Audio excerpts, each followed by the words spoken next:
nabunga na ang palaya ko. Bakit na siya doon. Ayan, namumulaklak siya. Nag-abono tayo. Ayan, sitaw.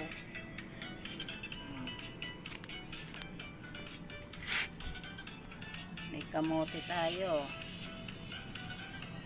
Ayan, kamatis. Nag-abono tayo sa kamatis.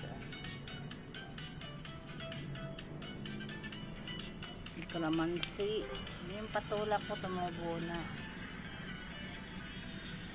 Kalamansi na mulaklak na rin. Halaman ko. Yan mga rose yan.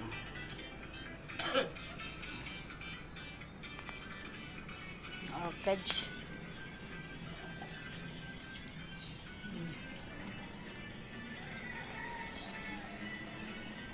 Dito sitaw. Ayan, nag-abono tayo sa sitaw. Ano yun guys, pag na malapit na to, makaka-harvest na tayo.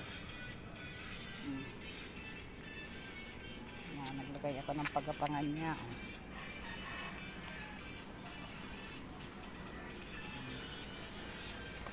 Gapang na. Ito yung sitaw. Abono tayo.